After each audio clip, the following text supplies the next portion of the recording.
Bismillah walhamdulillah wa salatu wassalamu ala rasulillah wa ala alihi wa sahbihi wa man ittaba'a huda. Amma ba'du fa.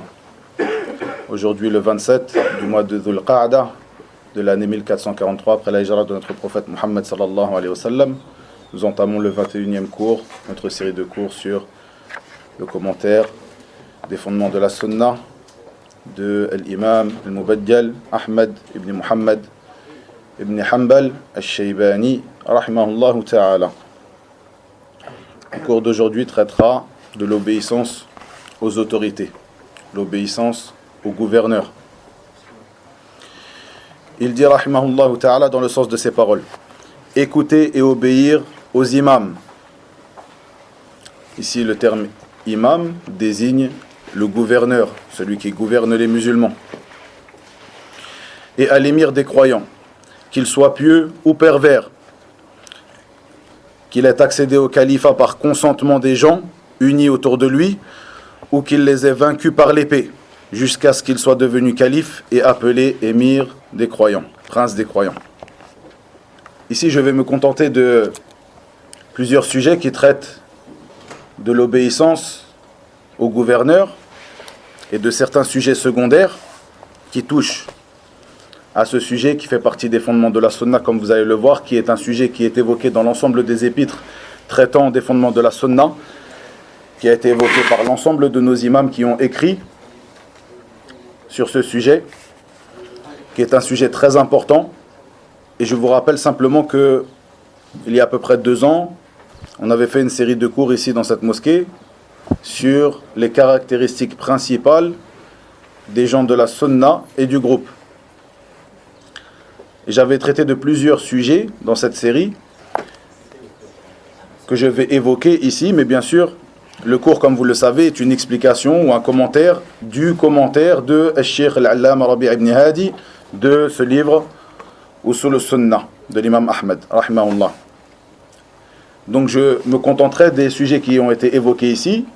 Peut-être que j'évoquerai certains sujets secondaires, mais pour plus de détails, pour connaître cette caractéristique principale, ce fondement des gens de la Sunna, revenez à cette série de cours.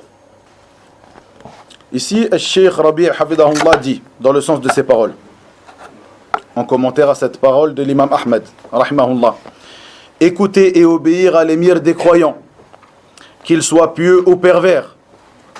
Il n'est pas autorisé de s'insurger contre celui autour duquel la communauté s'est unie et qui a atteint le grade de calife. Et ce, même s'il a obtenu son autorité par l'épée, en s'insurgeant contre l'imam, qui l'a précédé jusqu'à l'avoir dominé et avoir instauré son état. Car si tu t'insurges contre lui une 2e fois, un autre le fera une 3e fois, et un autre une 4e fois. La communauté vivra un conflit d'insurrection perpétuelle. Puis il dit: à l'origine, il n'est pas permis de s'insurger. Si Allah permet qu'une personne s'insurge contre une autorité et acquiert la victoire sur son État, et qu'un nouvel État s'érige sur les ruines du précédent, les musulmans doivent alors se limiter à celui-ci ou à cela, et accepter l'autorité du plus fort. Que cette dominance se passe par un choix, une consultation et un serment, ou par la force, cela est identique. S'il accède à l'autorité par l'épée et qu'il est devenu fort et puissant, tu dois lui obéir et éviter l'effusion du sang des musulmans. Que l'autorité soit pieuse ou perverse, on doit lui obéir. Puis il dit, Hafidahullah, regarde l'imam Ahmed, l'imam al-Bukhari et tous les imams, ils en ont fait un des principes de l'islam. Obéir aux autorités musulmanes constitue donc un principe de l'islam, et ce, qu'elles soient pieuses ou perverses. Ici, cette parole de Cheikh, lorsqu'il dit regarde l'imam Ahmed, l'imam al-Bukhari et tous les imams. Rappelez-vous, au début de notre série de cours sur les fondements de la Sunna, j'avais rappelé une parole de l'imam al-Bukhari, rahimahullah, qui est rapportée par l'imam Hibatullah al-Lalaka'i, rahimahullah azza wa jal, dans son livre Sharh Usul al-I'tiqad, où il réunit dans ce livre les fondements de la croyance des gens de la Sunna, et dans un passage de ce livre qui est édité en 5 volumes, 5 gros volumes pour la plupart des éditions, dans un passage de ce livre, il rapporte la croyance des imams de la sunna. Il rapporte la croyance de l'imam Ahmed, cette croyance que nous lisons aujourd'hui, la croyance de l'imam Ali ibn al-Madini, de l'imam al-Bukhari, de l'imam al-Awza'i, de grands imams de la sunna. Et j'avais rapporté, si vous vous rappelez, le début de la croyance de l'imam al-Bukhari, où il disait « J'ai rencontré tant et tant de mes professeurs, de mes chouyours, de telle et telle contrée, de l'Hijaz, de Cham, de l'Égypte, etc., etc. Ils étaient tous sur cette croyance. » Et ça, c'est l'introduction de la croyance de l'imam al-Bukhari. Puis, il rapporta la croyance des gens de la sunna, sur laquelle il a trouvé l'ensemble de ses professeurs. Donc ici, lorsque j'avais rapporté cette parole, comme vous le savez, c'était pour mettre en évidence que l'ensemble de ces imams, des imams de l'islam, étaient sur la même croyance, sur les mêmes fondements. Ils étaient tous d'accord pour s'accorder, ou ils s'étaient tous accordés, ou ils étaient tous d'accord pour mettre en avant que ces fondements sont les fondements de l'islam, sont les fondements de la sunna.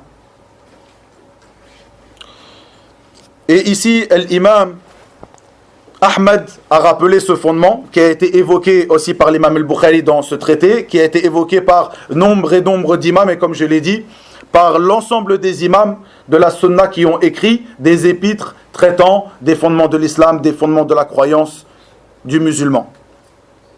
Comme cela, vous trouvez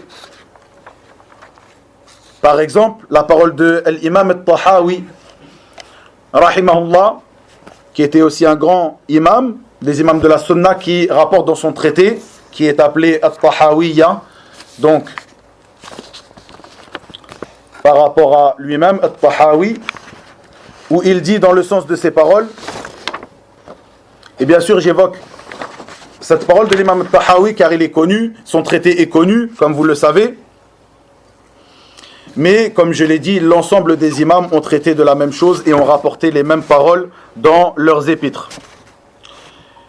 Il dit, nous ne voyons pas, dans le sens de ces paroles bien sûr, rahimahullah, nous ne voyons pas, ceci n'est pas notre avis, nous ne voyons pas, c'est-à-dire nous les gens de la sunna et du groupe Ahlus Sunnati wal Jama'a, nous ne voyons pas la révolte contre nos imams, ceux qui détiennent le commandement parmi nous. Et ceux-ci, même s'ils sont injustes. Et ceux-ci, même s'ils sont injustes. Faites bien attention à cette parole, on va le détailler dans nos cours. Comme l'a dit l'imam Ahmed ici, écoutez et obéir aux imams et à l'émir des croyants, qu'ils soient pieux ou pervers, qu'ils commettent de l'injustice ou non. Donc qu'ils soient pieux ou pervers, qu'ils commettent de l'injustice ou qu'ils soient justes. Comme nous allons le détailler dans la suite du cours. Puis il dit, rahimahullah, donc At-Tahawi, même s'ils sont injustes, nous n'invoquons pas contre eux. Je vais détailler aussi cette affaire, ce sujet-là, peut-être dans le cours d'aujourd'hui, peut-être dans le prochain cours, en ce qui concerne le fait d'invoquer pour les gouverneurs et non contre eux. Chose que certaines personnes parmi les ignorants peuvent estiment même comme étant de l'hypocrisie de certains imams, de certains savants, de certains étudiants, des gens de la sunna, lorsqu'ils invoquent, par exemple, le jour du vendredi, sur le minbar, pour les gouverneurs des musulmans, et non contre eux. Ces ignorants et ces innovateurs parmi les groupes et sectes égarés, parmi les frères musulmans et autres, estiment que ceci est de l'hypocrisie. Et ils insultent les savants de la sunna et ceux qui suivent ce chemin, cette voie, la voie du Coran et de la sunna selon la compréhension de nos pieux prédécesseurs, as-salafus salih, ridwanallahi alayhim ajma'in. Ils estiment que ceci est de l'hypocrisie et ils les insultent à cause de cela. Donc l'imam At-Tahawi qui dit ici, et il n'invoque pas contre eux, et ils ne retirent pas leurs mains de leur obéissance. Et nous voyons que l'obéissance des gouverneurs fait partie de l'obéissance que nous devons à Allah tabaraka wa ta'ala et qu'elle est obligatoire. À partir du moment où il n'ordonne pas de désobéir à Allah tabaraka wa ta'ala, comme vous le savez, ceci est la condition de l'obéissance au gouverneur, du moment qu'il n'ordonne pas une désobéissance à Allah tabaraka wa ta'ala. Et nous invoquons pour eux nous invoquons en leur faveur et non contre eux, comme il l'a évoqué précédemment. Ceci est la parole de l'imam Tahawi, et comme je l'ai dit, je l'ai évoqué bien sûr de manière non exhaustive, car l'ensemble des savants de la sunna, des imams de la sunna, qui ont écrit des traités sur les fondements de l'islam, les fondements de la sunna, les fondements de la croyance du musulman, la croyance authentique, ont évoqué ce fondement de la même manière, avec les mêmes conditions et les mêmes paroles. Ici, revenons à la parole de Cheikh Rabi' Hafidahullah dans son commentaire, lorsqu'il dit « À l'origine, il n'est pas permis de s'insurger ». Donc ceci est interdit chez les gens de la sunna, le fait de se révolter contre le gouverneur, de s'insurger contre lui. Nous allons voir dans le cours aussi qu'est-ce que veut dire l'insurrection contre le gouverneur. Le fait que l'insurrection n'est pas forcément par l'épée, mais elle commence bien souvent avant d'en arriver à l'épée, c'est-à-dire avec les armes, par l'insurrection par la langue, par des mots, comme nous allons le voir, comme nous l'avons vu précédemment. Ceci est très important, barakallahu fikum. Ce que je veux expliquer ici, c'est sa parole lorsqu'il dit que cette dominance se passe par un choix, une consultation et un serment, ou par la force. Ici, Al-Cheikh évoque certaines choses par lesquelles une personne peut arriver au pouvoir. Et ces chemins menant au pouvoir, à la dirigeance des musulmans, sont chez les savants de la sunna de trois sortes. C'est-à-dire comment une personne peut être, on ne dit pas élu, puisque élu impliquerait qu'il y ait des élections. Et vous le savez, le vote, les élections, n'a rien à voir avec notre religion. Mais on dit comment une personne peut être placée à la tête des musulmans. Comment une personne peut arriver à la tête des musulmans et devenir l'imam des musulmans, le gouverneur des musulmans, et autres appellations qui peuvent être données aussi aujourd'hui. Et ceci est une grande ambiguïté qui est répandue par les gens de At-Takfir et de l'Khuruj, c'est-à-dire de l'insurrection contre le gouverneur, le fait que du moment que les musulmans ne sont pas réunis sous un seul califat, sous une seule personne, sous un seul gouverneur, eh bien, on ne doit l'obéissance à personne. Plutôt ceci est une ambiguïté et une innovation que n'ont pas connue les gens de la sunna, les savants de l'islam, pendant des centaines d'années. Comme je le détaillerai un peu plus tard. Donc, comment une personne peut être mise à la tête des musulmans? Comment une personne peut arriver à la tête des musulmans? De trois manières chez les gens de la sunna. Soit par le fait que le gouverneur précédent indique qui sera son successeur. C'est ce qu'on appelle al-ahd. Souvent vous entendez waliul ahd, hafidahullah. Par exemple, l'Amir Mohammed ibn Salman في السعودية دولة التوحيد والسنة حرسها الله est waliul ahd. Et le roi, celui qui commande, est Al-Malik Salman. Il a mis en wilaya de l'ahd, c'est-à-dire la personne qui le succédera après lui, son fils, Mohammed, le fils de Salman. Hafidahumullah wa waffaqahum lima yuhibbu wa yardah. De même que dans certains autres pays, comme par exemple au Maroc, nous voyons que Al-Malik Mohammed al-Sadis, Hafidahullah wa waffaqahu lima yuhibbu wa yardah, a mis en wilayat al-ahd son fils Hassan, Hafidahullah. Donc ceci est une des voies légiférées qui fait partie des voies des gens de la sunna pour placer la personne qui dirigera les musulmans. C'est ce qu'on appelle l'ahd, donc le fait de désigner une personne qui succédera, c'est-à-dire que le gouverneur actuel désigne une personne qui lui succédera après lui. C'est ce qu'on appelle wali al-ahd. La deuxième des manières qui est connue chez les gens de la sunna est le choix d'un groupe de personnes, pour succéder à ce gouverneur. C'est-à-dire que ce gouverneur choisisse un groupe de personnes et ils devront choisir entre ces personnes, se concerter les uns les autres. Qui se concertent? Ici on va en parler, ceci est très important et c'est aussi une grande ambiguïté pour beaucoup de gens parmi les gens de la masse des musulmans, qui disent « Moi, je n'ai pas choisi ce gouverneur ». Mais qui es-tu, toi, pour choisir le gouverneur?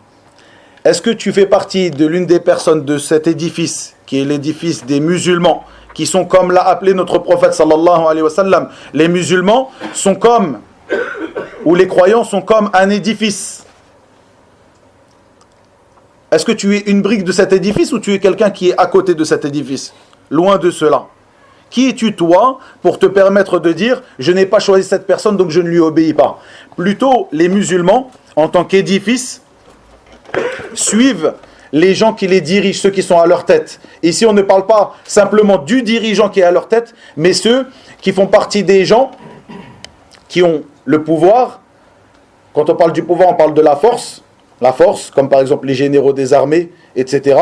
De même que ceux qui ont la raison droite et juste. Parmi eux, les savants de la communauté. C'est ce qu'on appelle « ahlu al-halli wal-aqd ».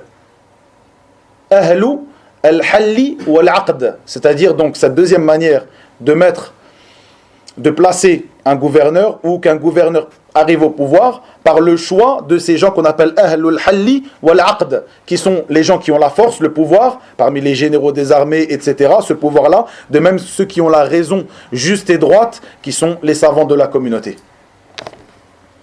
Par quelle raison va-t-on juger de la meilleure personne à nous diriger?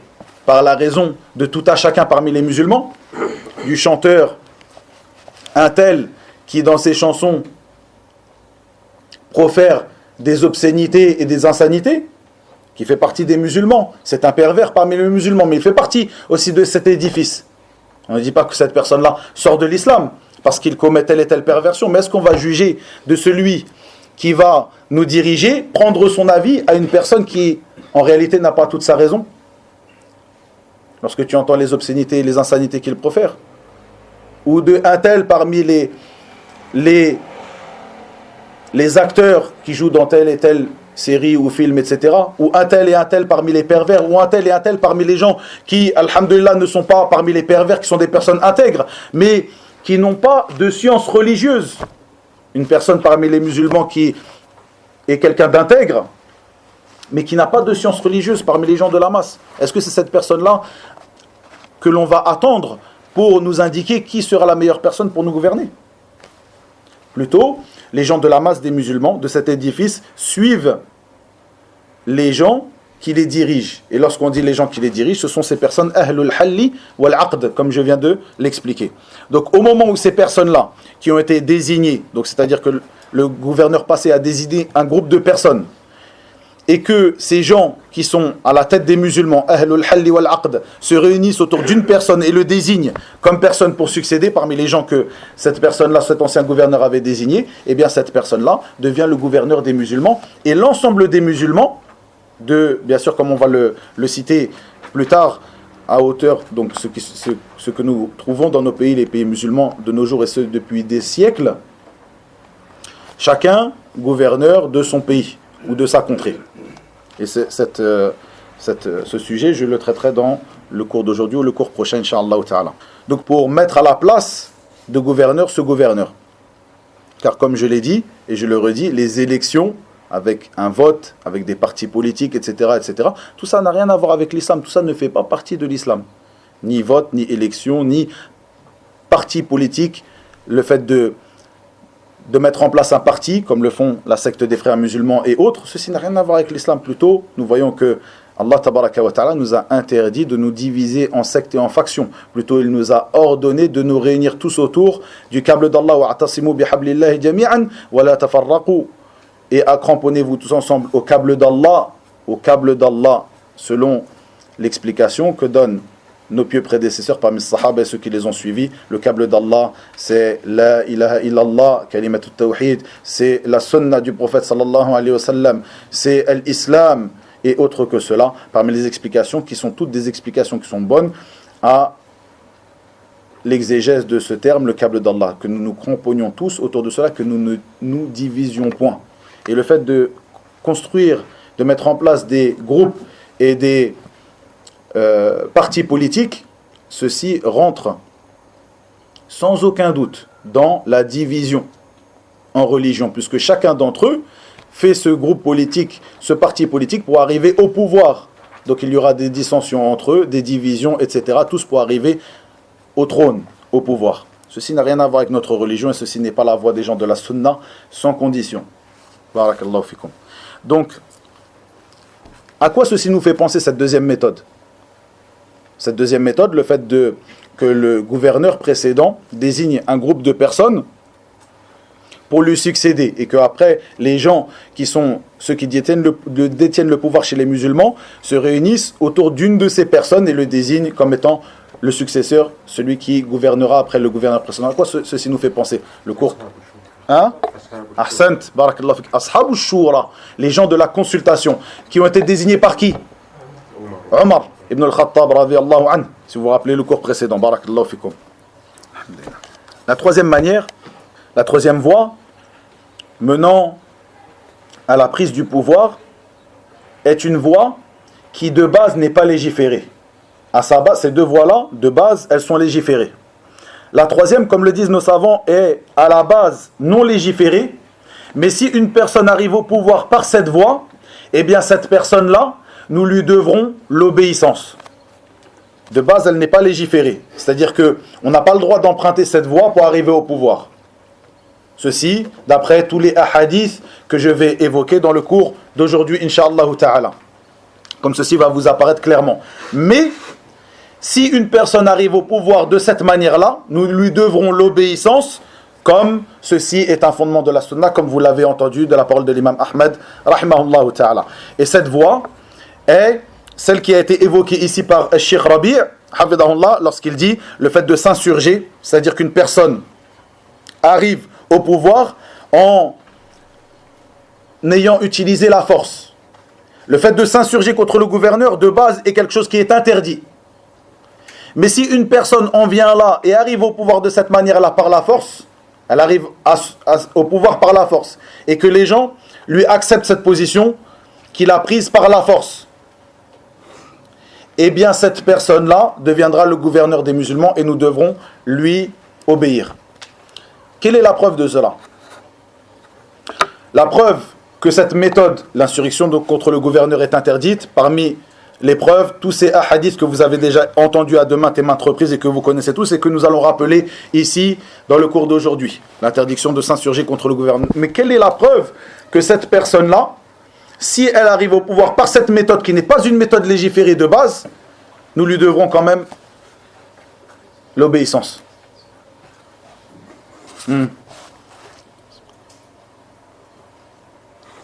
C'est un hadith que je pense que la grande majorité d'entre vous connaît.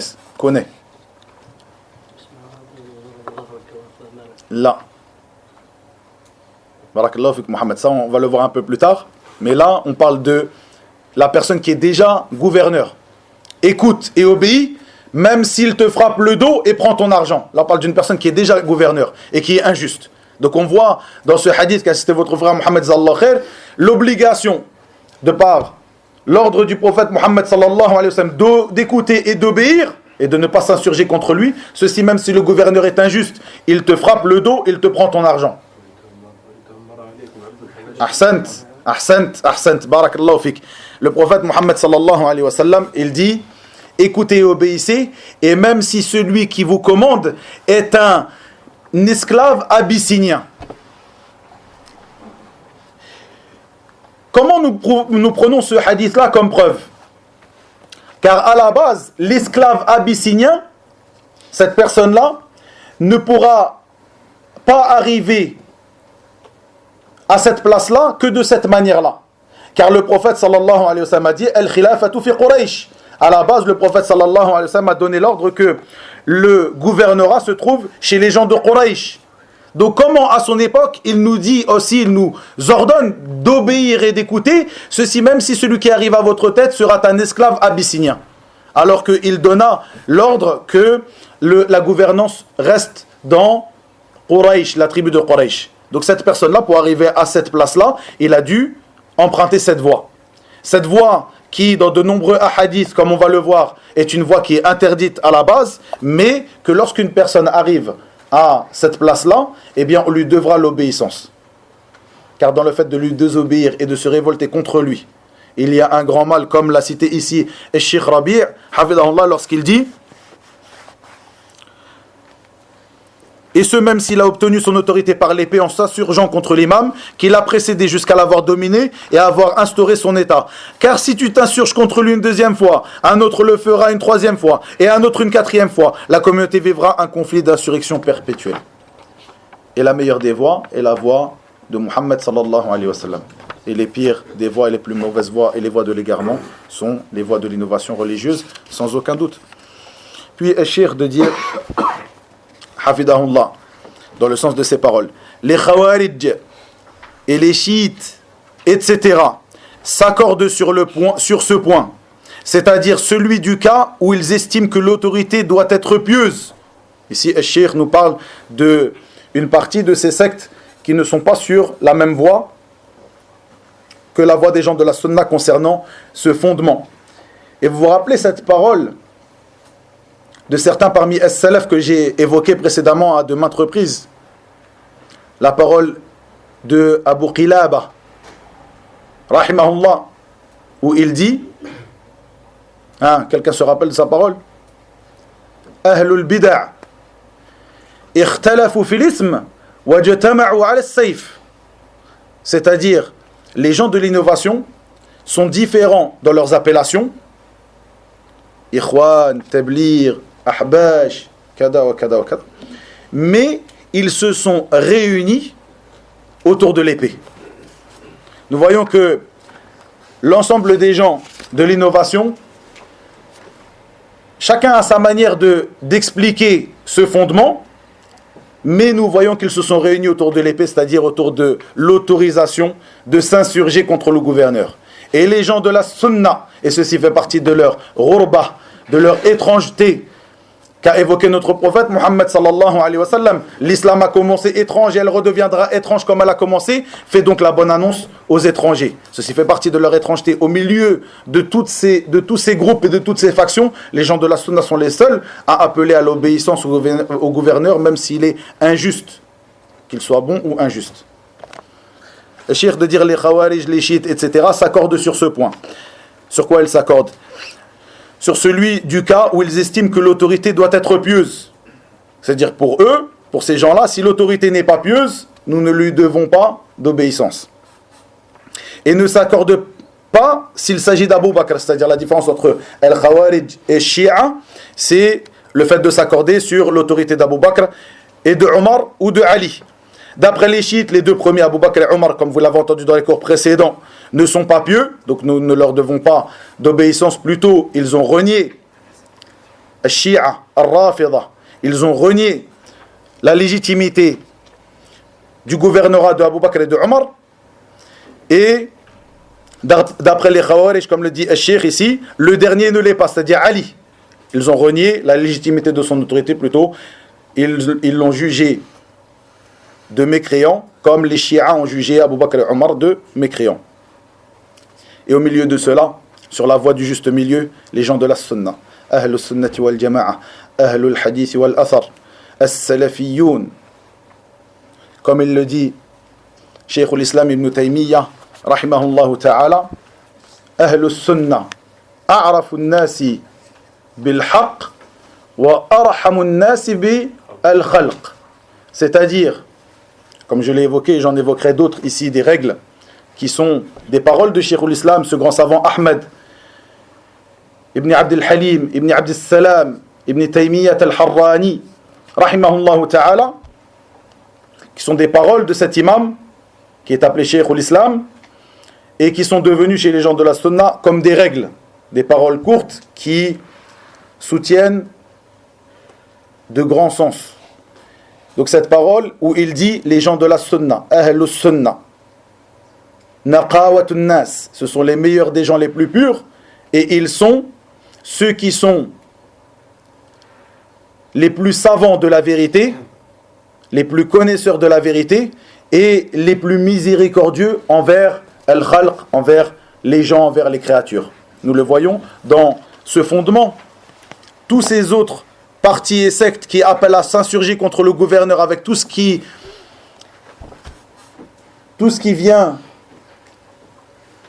et qui est inhérent à ces insurrections, ces révolutions, etc., etc., comme le fait de verser des sangs qui sont interdits et autres que cela, et à leur inverse, les gens de la sunna qui appellent à écouter et à obéir au gouverneur, ceci même s'il est injuste, même s'il te frappe le dos et prend tes biens, au moment où il te frappe le dos et prend tes biens, comme l'a dit le Nabi Muhammad sallallahu alayhi wa sallam, écoute et obéis même s'il te frappe le dos et prend tes biens, à ce moment-là, ce sera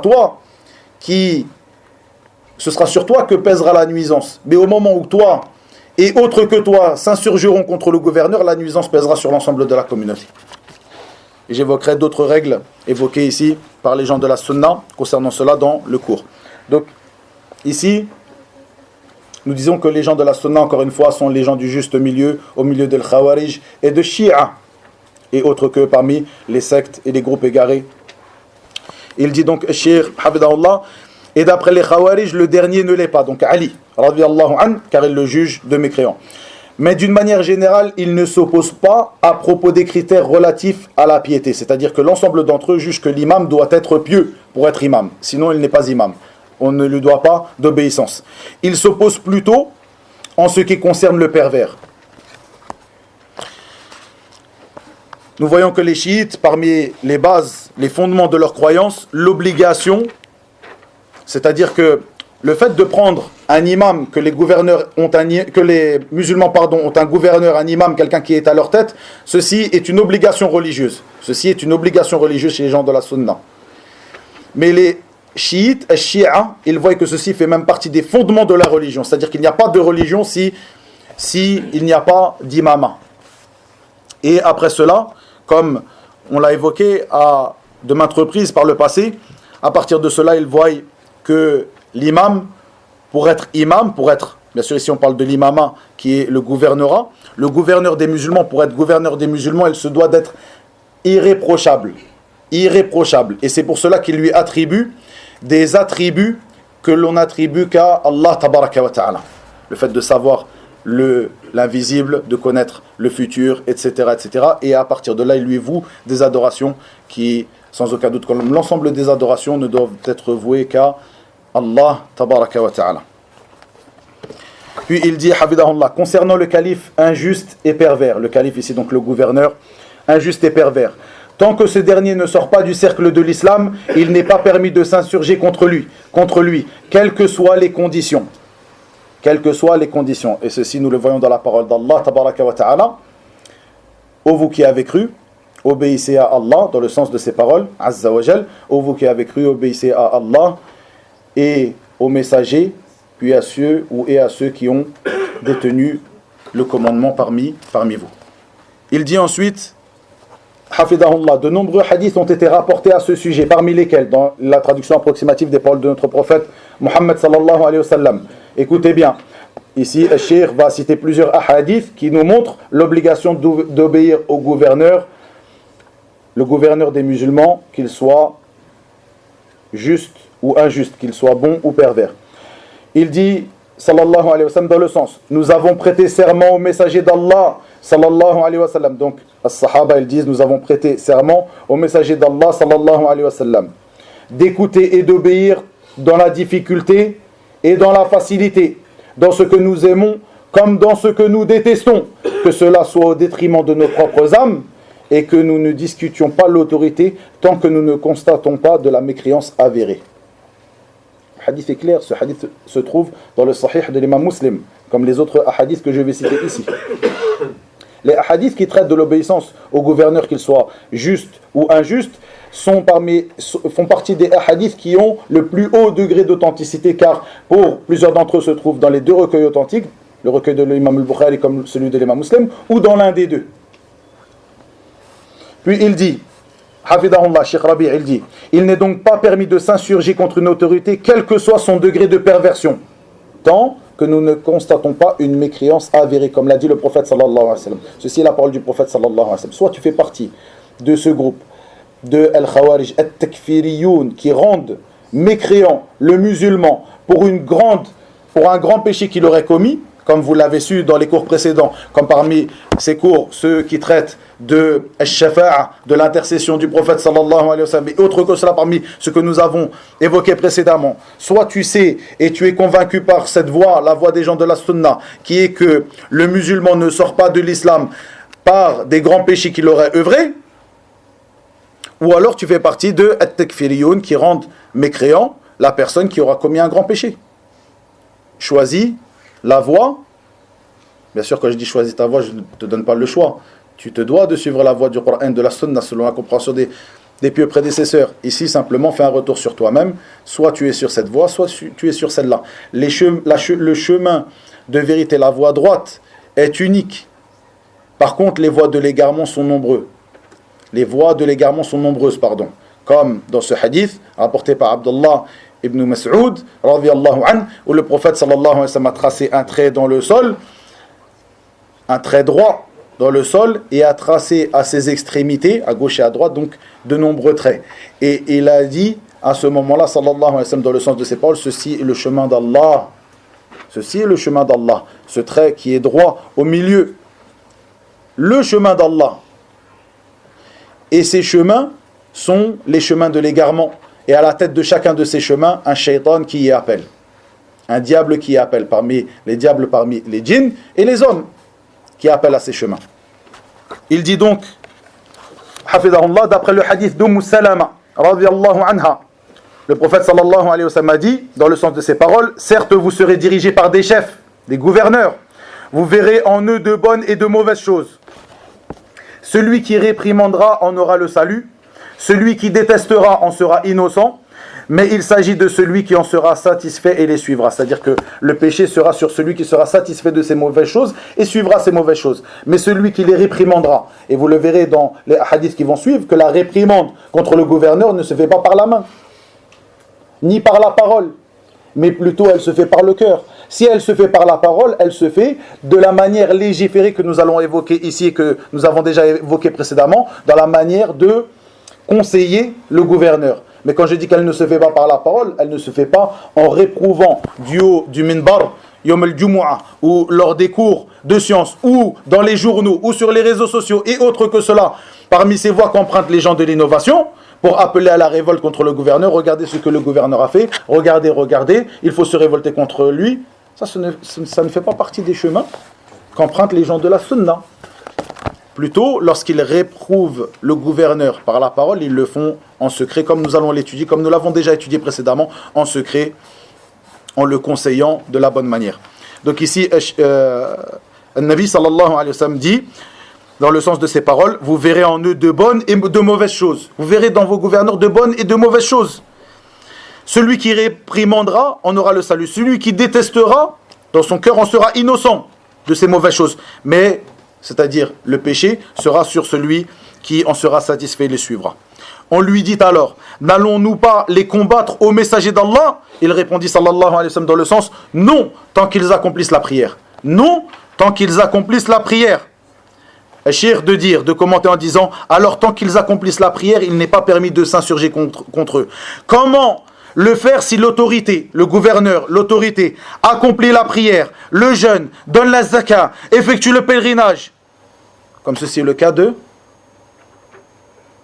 gouverneurs des pays musulmans? Comment en est-il si l'autorité accomplit la prière, le jeûne, donne la zakat, effectue le pèlerinage? Ici le prophète sallallahu alayhi wa sallam a parlé de la prière. Non, ne te révolte pas contre lui tant qu'il accomplit la prière. Qu'en est-il de nos gouverneurs? Qu'Allah les préserve et leur accorde le succès dans l'agrément d'Allah tabaraka wa ta'ala, dans ce qui sera profitable pour leur peuple et leur pays. Amin. Qu'en est-il quand ces derniers accomplissent la prière, donnent la zakat, effectuent le pèlerinage? Puis cher de dire, si elle garantit toutes ces choses aux musulmans, leur assure la sécurité des actes routiers, etc. parmi ces bonnes œuvres qui sont sans aucun doute comptées parmi leurs bonnes œuvres auprès d'Allah tabaraka wa ta'ala, comment le faire? Comment donc se révolter à ce moment-là? Puis cher de dire, où en sommes-nous actuellement avec les révolutionnaires? Que disent-ils de la parole du prophète sallallahu alayhi wa sallam que voici? Les révolutionnaires, selon tout ce que implique ce terme révolutionnaire. Et la révolution, l'insurrection contre le gouverneur se fait soit par l'épée, par les armes, qui est la manière la plus connue. Lorsque on dit que telle personne s'est révoltée contre le gouverneur, on pense directement à un coup d'État, un renversement par l'épée, etc. Mais avant cela, bien souvent avant cela, quand je dis avant cela, parce que ce renversement par l'épée, ou cette insurrection par l'épée, commence bien souvent par cette autre manière. Mais cette manière en elle-même, même si elle n'est pas suivie d'une insurrection par l'épée, est elle-même un khurouj, est elle-même une insurrection. L'insurrection par la langue, ou par les écrits, sur les réseaux sociaux, dans les journaux, par des khotab, par des sermons sur le minbar, en disant regardez un tel et un tel ce qu'il fait, par des écrits, par des cours, et toutes ces choses-là, par des révolutions, sans aucun doute par des révolutions, par des manifestations.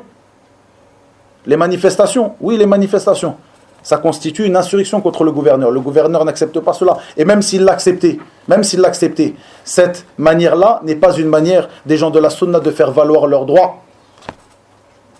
Comme vous allez le voir, la parole du prophète sallallahu alayhi wa sallam sur la manière de faire valoir tes droits.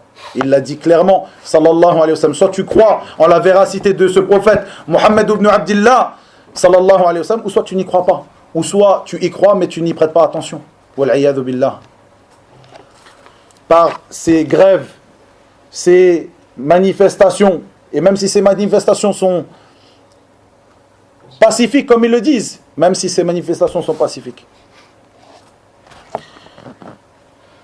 Il dit donc, Hafidahullah, où en sommes-nous actuellement des révolutionnaires? Que disent-ils de la parole du prophète sallallahu alayhi wa sallam que voici? Non, tant qu'ils accomplissent la prière. Le messager sallallahu alayhi wa sallam leur interdit. Non, tant qu'ils accomplissent la prière. Malgré leur laxisme en islam, il répondit non. Malgré le laxisme des gouverneurs en islam, il répondit non, nous n'allons pas. Lorsque les compagnons ont dit n'allons-nous pas les combattre, il répondit non tant qu'ils accomplissent la prière. Et il n'a pas dit non tant qu'ils accomplissent la prière, donnent la zakat, effectuent le pèlerinage, etc., etc. Il dit non tant qu'ils accomplissent la prière. Pour quelle raison? Parce que ici c'est la parole de Cheikh Rabia, donc que je lis encore, Hafidahullah, parce que l'insurrection génère des conséquences néfastes, perte d'islam, des musulmans, décimation de la communauté, saccagement des cultures et progénitures, atteinte à la dignité, humiliation et affaiblissement des musulmans, les rendant une proie facile pour les ennemis. Ce serait un cycle d'insurrection. Puis il dit, aujourd'hui, chers frères, ces révolutionnaires ont eu des États via des coups d'État. Ils sont arrivés à constituer des États par le biais de coups d'État. Des élections. Comme on l'a dit, les élections ne sont pas une voie à emprunter par les musulmans, etc. Qu'ont-ils fait? Qu'ont-ils réalisé avec ces slogans? Ils sont parmi les gens les plus éloignés pour appliquer la loi islamique. Ceci est la voie des frères musulmans. Ce sera la dernière question que je traiterai avant la prière. Ceci est la voie des frères musulmans. Ces derniers qui ont embelli aux gens l'insurrection et la révolte contre leur gouverneur, en prétendant que si eux ils étaient élus, parce que bien sûr, lorsqu'ils ont embelli cette insurrection contre le gouverneur, ils ont constitué des partis, soit ils avaient des partis précédemment, des partis politiques, ou soit ils les ont constitués à ce moment-là, lorsqu'ils ont vu qu'ils pouvaient prendre l'opportunité, ils ont constitué ces partis politiques pour pouvoir eux-mêmes être élus gouverneurs. Donc ils ont embelli l'insurrection aux gens, aux musulmans, à la masse des musulmans, puis ces derniers n'ont rien fait pour l'islam lorsqu'ils sont arrivés au trône. Ils ont embelli, comme ils continuent de l'embellir, le fait que les frères musulmans, ce parti, selon toutes les sortes de partis, parce qu'il faut savoir que les frères musulmans est le nom que nous donnons à cette faction égarée, mais beaucoup de partis politiques, et même de partis qui ne sont pas des partis politiques, se revendiquent de cette voie-là. Et même ceux qui ne se revendiquent pas de cette voie-là, ce n'est pas parce qu'ils ne se revendiquent pas de cette voie-là que nous ne les jugeons pas des gens qui font partie de cette faction et de cette secte. Parce que au moment où une personne, comme on l'a déjà évoqué concernant Al-Khawarij, au moment où une personne avance sur la voie d'un groupe égaré et a des fondements dans ces fondements, qui sont des fondements de ces groupes égarés, à partir de là, nous les jugeons comme tels. Même si cette personne dit, moi je ne fais pas partie des frères musulmans, mais tu as la voix des frères musulmans. Ta croyance et ta voix et ton manhaj, ta méthodologie est construite sur la méthodologie des frères musulmans. Tu es un frère musulman pour nous, même si tu n'as pas de parti politique, même si tu n'appelles pas à cela, etc., etc. Parmi tes fondements, ces fondements qui ont été mis en place par les frères musulmans. Donc tu fais partie des frères musulmans pour nous. Revenez au cours précédent concernant le jugement d'innovateur de celui qui est tombé dans telle et telle innovation, comme je l'ai évoqué précédemment. Et regardez ces gens, les frères musulmans, en l'occurrence, comment ils ont embelli l'insurrection aux musulmans, en prétendant qu'eux-mêmes allaient appliquer la loi islamique. Eux-mêmes allaient pratiquer l'islam véritable. Et au moment où ces derniers sont arrivés au pouvoir dans certains pays, comme par exemple en Égypte, lorsque cette personne, Mohamed Morsi, qui faisait partie des têtes des frères musulmans, a été mis au pouvoir par son parti, à ce moment-là, pendant une année, il a réussi à détruire tout ce que son prédécesseur, qui sans aucun doute était quelqu'un qui était injuste, qui avait des injustices, ceci nous ne le remettons pas en cause. Ce que nous ne remettons pas en cause surtout, c'est cette parole de l'imam Ahmed, comme ceux qui l'ont précédé. Écoutez et obéir aux imams et à l'émir des croyants, qu'ils soient pieux ou pervers. Comme l'a dit l'imam al-Tahawi, comme vous l'avez entendu, qu'il soit juste ou injuste. Comme l'a dit le prophète sallallahu alayhi wa sallam, Isma' wa ati' wa in duriba dhahruk wa ukhidha maluk. Écoute et obéis même si on te frappe le dos et on te prend tes biens. Ceci nous ne le remettons jamais en cause. La voix des gens de la sunna et du groupe Ahl Sunnati wal Jama'a. Et donc, en une année, il a réussi à amener l'État à laquelle il a été à la tête à une descente que cet État n'a pas connu pendant de nombreuses années aux mains de son prédécesseur. Cette personne qui, lui, à la base, Mohamed Morsi, qui fait partie des têtes des frères musulmans, qui a été placé là par son parti, qui prétendait qu'il allait appliquer l'islam véritable. Mettez-moi au pouvoir car moi j'appelle à l'islam véritable. Cette personne-là, ce prédécesseur, était injuste, n'appliquait pas l'islam, ne donnait pas la parole, etc., etc. Et regardez cette personne-là, comme d'autres que lui, lorsqu'il est arrivé au pouvoir, qu'est-ce qu'il a fait pour l'islam? Plutôt nous voyons ceci par ces mots, des choses qui sont enregistrées, nous n'avons-t-on pas sur lui. Il dit que la divergence qu'il y a entre nous et les chrétiens est juste une divergence de dynamique. Allahu Akbar. Donc la divergence qu'il y a entre nous et les chrétiens, ce n'est pas une divergence dans les fondements de la croyance. Comme il le dit lui-même, il le dit à mon ami intime et mon bien-aimé, un tel parmi les gouverneurs de l'État des Juifs qui s'appellent eux-mêmes Israël. Mon ami intime, mon bien-aimé. Donc la divergence qu'il y a entre toi et les chrétiens et les juifs, ce n'est pas une divergence de croyance. Ici, faites bien attention, comme on a l'habitude de le rappeler, le fait que nous affirmions que nous sommes divergents avec eux et que ces gens-là ne sont pas, que la religion de vérité est l'islam et que toute autre religion est caduque, ceci ne remet pas en cause le fait que nous respectons ces gens et que nous n'appelons pas à leur faire du mal, etc., etc. Faites bien attention à cela. Ces deux choses-là sont des choses bien distinctes. Mais ici, nous mettons en évidence la parole de ces gens parmi les têtes des frères musulmans. Et comme vous l'avez entendu dans des cours précédents, les paroles de Hassan al-Banna, le fondateur des frères musulmans, et autres que cela, comment ils appelaient certaines personnes au sein de leur parti, même, qui s'appelle les frères musulmans. Le parti qui s'appelle les frères musulmans, un tel Louis Fanous, qui était un chrétien, mais qui fait partie du parti des frères musulmans. Notre frère, Louis Fanous. Les chrétiens et les juifs ne sont pas nos frères. Ce sont des gens qui sont sur une religion qui n'est pas la nôtre, qui ne sont pas sur la vérité. Ceci, le musulman en est persuadé. Barakallahu fikum. Donc ceci est la voix de ces gens-là. Et Eshir de terminer, on va terminer sur cela en disant, d'ailleurs ils font pire que les autres dirigeants, ces personnes-là qui sont arrivées au pouvoir par ces biais-là et qui font partie de ces groupes égarés. D'ailleurs, ils font pire que les autres dirigeants corrompus, et ce, en organisant des sommets appelant à l'unicité des religions, en construisant des églises, en humiliant les musulmans, en les rendant pauvres et en détruisant leur religion et leurs biens. Ceci est quelque chose que même si une personne n'accepte pas, et c'est un malheur pour lui, n'accepte pas les paroles du prophète sallallahu alayhi wa sallam que nous avons évoquées ici, c'est un grand malheur pour lui. Même s'il ne les accepte pas, il ne peut pas démentir ce qu'il voit et ce qu'il entend, ce qui s'est passé pendant ces dernières années, de ce qui a été appelé à tort dans les pays musulmans comme étant le printemps arabe. Cette destruction de nos pays par la main de certaines personnes qui sont parmi les enfants de ses propres peuples. Comme l'a dit le prophète sallallahu alayhi wa sallam lorsqu'il a mis en garde contre, comme dans ce hadith qui est rapporté dans le Sahih d'Al-Imam Muslim, rapporté par Hudhayfa ibn al-Yaman, qui lui-même disait, les gens demandaient au prophète sallallahu alayhi wa sallam à propos du bien, et je lui demandais, je l'interrogeais à propos du mal, par peur qu'il ne m'atteigne, par peur que le mal ne m'atteigne. Donc il se renseignait à propos de choses qui pouvaient lui nuire. Et le prophète sallallahu alayhi wa sallam qui lui évoqua un groupe de personnes, du'at ala abwabi jahannam, des prédicateurs, des prêcheurs aux portes de l'enfer. Min bani jildatina wa yatakallamuna bi alsinatina. Ils font partie de nos enfants, de notre peuple, et ils parlent notre langue. Ces gens parmi les du'at des frères musulmans, de ces groupes égarés, qui ont détruit combien de pays musulmans pendant ce qu'ils ont appelé à tort le printemps arabe. Alors que notre prophète sallallahu alayhi wa sallam, comme vous l'avez entendu, des hadiths qui sont au plus haut degré d'authenticité, dans le Bukhari et Muslim, certains dans les deux recueils authentiques, certains dans l'un des deux, où il nous ordonne à de maintes et maintes reprises d'obéir au gouverneur, et ceci même s'il est injuste, car dans cela il y a un bien pour le peuple et la terre.